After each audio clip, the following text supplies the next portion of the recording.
Hey, hey, my name is Stephanie.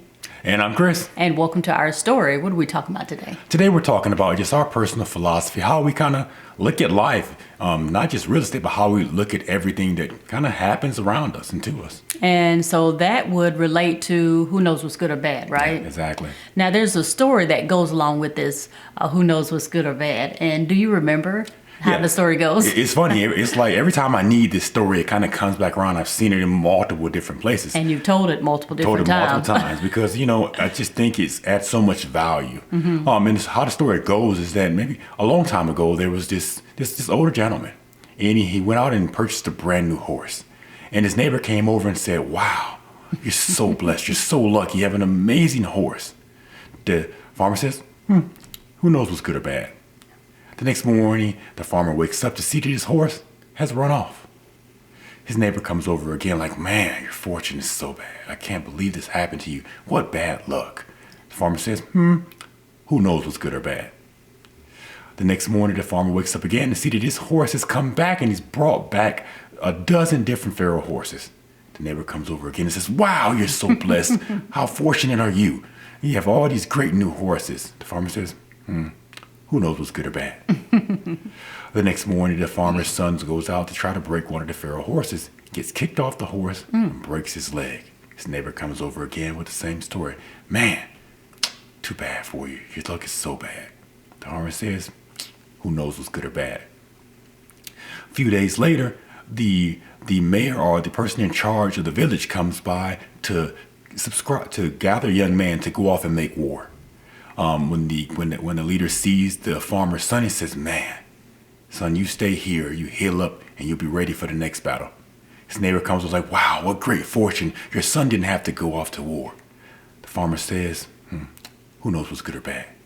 The moral of the story is we often approach things in life saying, "Oh, this is such misfortune," right, or "Oh, this is such a bad thing." Right. When honestly, we really don't know what's good or bad. Life's not that simple. Right. Oftentimes, it's a blur. Life's a roller coaster. You gotta know when to get off and when to get on. Because if you ride it too long, you'll get sick. And you gotta be able to look at even the bad things and the good things sometimes and understand that they're not what they seem. But they may not be what they seem.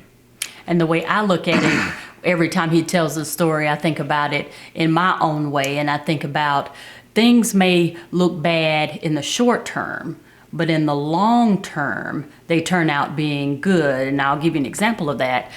When we lived in a small city that was close by base, we were just looking for property. So we got the real estate bug, and we had such a good fortune with our first duplex. And we were like, we want to, get another property. And at that time, we were looking at single family homes, and in which we'd only be able to rent to one family. We've expanded upon our knowledge as far as that goes. We do typically like the multi-units where we can bring in more money.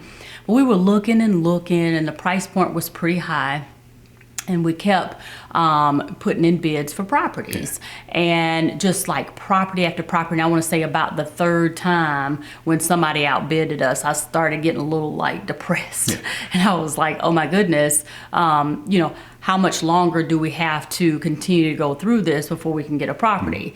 So we kept going. We didn't give up. We kept trying to bid on different properties, and I would say about 8 or 9 properties. And after we still did not get a property at all, I just thought, okay, we lost out on this one, right? This is really bad. It didn't work out.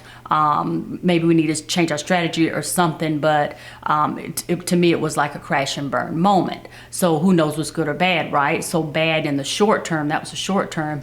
In the long term, what came out of that is we really didn't want to have a single family property at such a large price point, because that would have ruined us. We would have had to get a loan, which is not something we believe in. We believe in buying cash for all our properties now.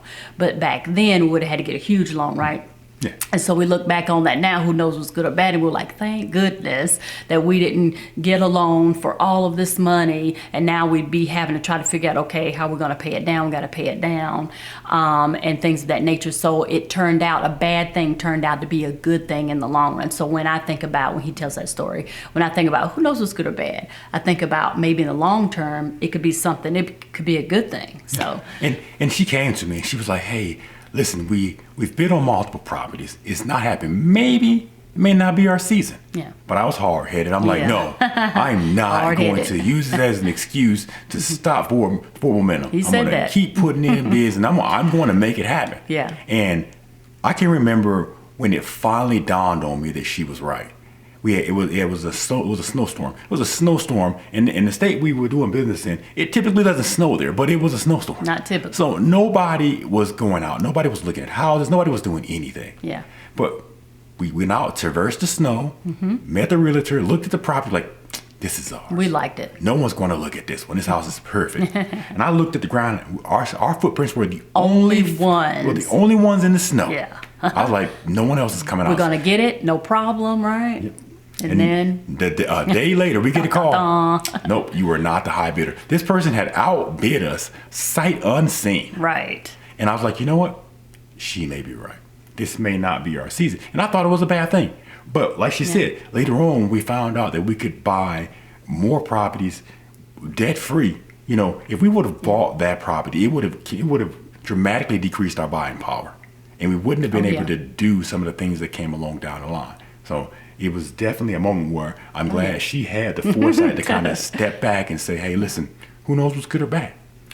Now, I'm not trying to say that we're trying to define everything in the world. No. I'm not talking about genocide, slavery, and kicking puppies. Those things I'm not trying to justify or trying to explain. Right. I'm just talking about our own personal philosophy and how we've come to learn over time that life's not as simple as ups and downs, good or bad, black or white. It's more of it's more blurry. It's more complex than that.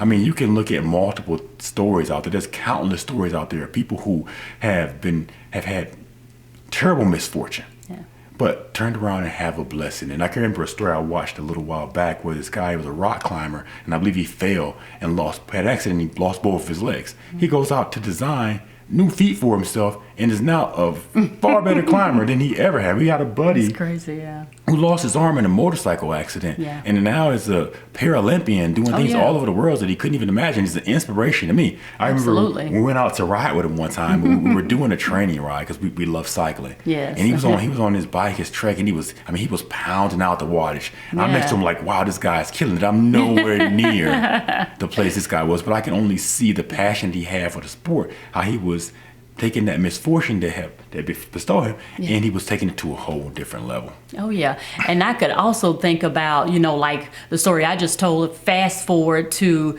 just recently in the market that we ended up in where the price point for the properties were much lower, which was great. But then you think about, okay, there's no way to get a loan for those properties because the property has to cost so much money in order to get a loan for it. So what that forced us to do was to think of other creative ways we could continue to get more properties, but without having a loan to do that. And so the only other option was cash purchases. And it took some time, I think, for our first property, just amassing that particular cash for that property took some time. But then that was the beginning of us being able to buy our properties cash. So who knows what's good or bad, right? Somebody in the beginning would be like, okay, I'll get this particular property that's a lot lower, but I can't get a loan for it. So bad, right? But then good, because then you have to think of other ways in order to continue down that road and be successful. In our case, it was to just amass the cash, and we did that. And so now going forward, we have decided that we just want to be debt-free investors. And then that way the money coming in, we get all of the money coming in minus the property taxes, right? Yeah. And it's always it's always kind of an emotional thing for me when I think back about it, how years later, we decided to join the FIRE movement and put ourselves in a place where we can be financially independent. But I think about how much work I would have had to done extra if we would have got one of those houses.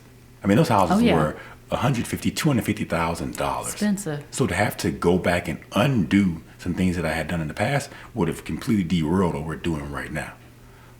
The reason why we did this video is because we want to also show you that there's multiple ways to gain experience. Yeah, absolutely. You know, like gain knowledge, experience being one of them, and knowing this, having this philosophy of who knows what's good or bad, allows us to analyze good situations and bad situations to try to see what the underlying story is. You know, Yeah. of course, you can gain knowledge through academic studies and through storytelling as well. But some people say, well, experience is the greatest teacher.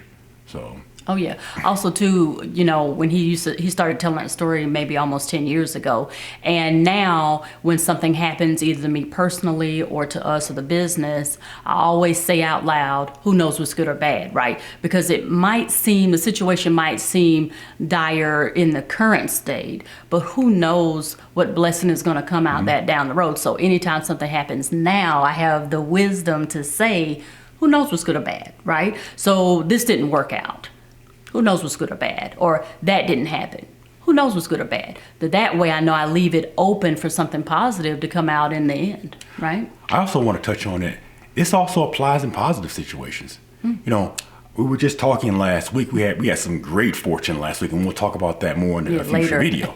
But she came to like, oh, this is awesome. We're doing really well. And I said, hey, listen, who knows what's good or bad? Yeah. You know, we got to make sure that we analyze this and prepare ourselves because, like I say, this is a roller coaster. There's going to be some extreme highs and some extreme lows. Oh, yeah. And oftentimes they're connected. So even in the most positive situations, then I still take that brief pause, that tactical pause and say, hey, listen, let me go ahead and temper expectations so I can make sure that I fully understand the situation. Absolutely. And I want to say this is probably one of the best videos we've ever made because I love this topic. It just helps you keep your mind open to positivity, right? Was there anything else you wanted to add before we close out? Well, we just really want to thank you so much for your support. We want to thank you for continuing to follow us and watch our channel and just listening to what we have to say, and maybe you can take something from that. Remember to do something nice for someone today, and you can do it. And we're just ordinary people trying to do extraordinary things. I love it.